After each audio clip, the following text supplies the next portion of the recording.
বন্ধুরা, জেপিস ভার্সনে আপনাদের স্বাগতম। আজকে আমরা কথা বলবো প্রতিবেশী দেশ বাংলাদেশকে নিয়ে। দেশটি কয়েক বছর আগেও এগিয়ে চলছিল জেটের গতিতে।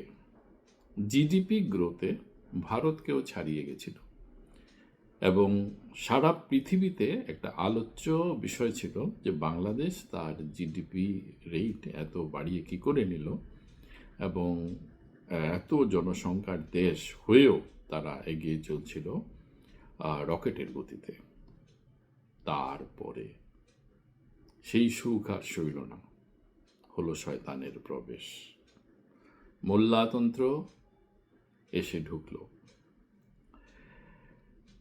যে দেশ ভারতের গ্রোথকেও ছাড়িয়ে গেছিল, হাসিনাকে সরানোর পর সেই গ্রোথ রেট এখন সর্বনিম্ন পর্যায়ে এসে পৌঁছেছে।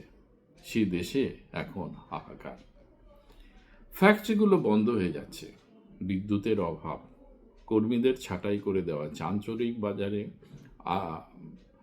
আন্তর্জাতিক বাজারে এদের মালের চাহিদা কমে গেছে।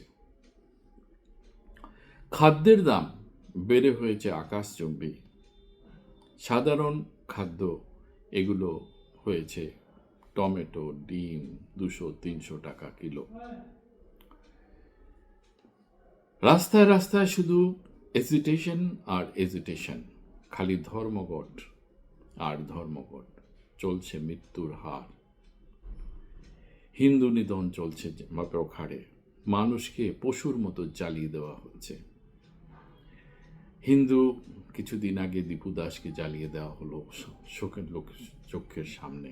সরকার এমন এমন মন্তব্য করছে, এগুলো কোনো ব্যাপারই না। হেমন্ত বিশ্ব শর্মা কিছুদিন আগে গেছিলেন সুইজারল্যান্ডের দাভোসে। ওখানে গিয়ে ব্যাপারটা নিয়ে আলোচনা করেছেন।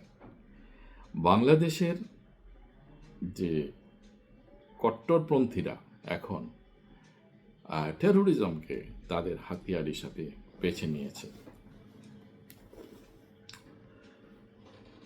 আবার যে হাসিনা উলফাকে ঝেঁটিয়ে তাড়িয়েছিলেন, হাসিনা আবার উলফাকে, সেই বাংলাদেশ এখন উলফাকে আবার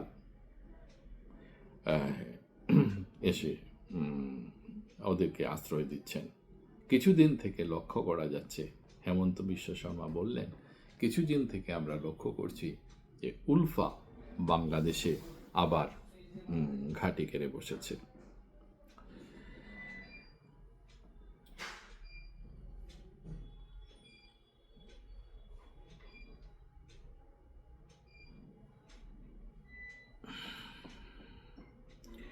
উলফার টপ কমান্ডার এর বাংলাদেশি উপস্থিতি এখন সবার কাছে একটা চিন্তার বিষয় হয়ে দাঁড়িয়েছে।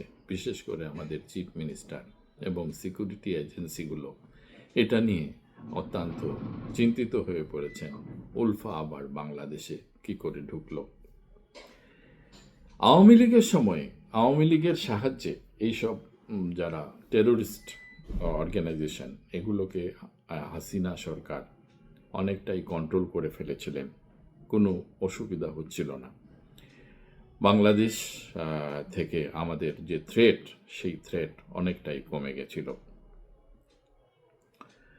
আসামের যে থেকে বাংলাদেশের যে থ্রেট, সেটা হাসিনা সরকারের সাহায্যে অনেকটাই কমিয়ে আনা গেছিল। কিন্তু এগুলো এখন সেই মোল্লাতন্ত্রের সাহায্যে আবার ফুলে ফেঁপে উঠেছে। বাংলাদেশ নিয়েছে পাকিস্তানের পথ। পাকিস্তান টেরোরিজম করতে করতে হয়েছে ভিখারি। বাংলাদেশও পাকিস্তানকে অনুসরণ করে আবার সেই ভিখারি হওয়ার সেই রাস্তায় আবার চলেছে। কিন্তু এখন বাংলাদেশের যে সীমান্তবর্তী শহরগুলো আছে, সেই সীমান্তবর্তী শহরগুলোতে আবার সেই আমাদের সেই টেরোরিজমকে ফেস করতে হচ্ছে। তো ভারত বসেনি। ভারত চেষ্টা করে যাচ্ছে যাতে এদেরকে ঠিকমতো জবাব দেওয়া যায়। ভারত ইদানিং লক্ষ্য করেছেন বাংলাদেশের যত ডিপ্লোম্যাটস আছে তাদের পরিবারকে সরিয়ে এনেছেন। নির্বাচন হবে ফেব্রুয়ারি। এর আগের কথা আপনাদের মনে আছে? যতবার বাংলাদেশে নির্বাচন হয়েছে ততবার বিজয়ী দল হিন্দুদের উপরে তাদের অত্যাচার সীমাহীনভাবে করেছে, মরেছে হাজার হাজার সেই সংখ্যালঘু।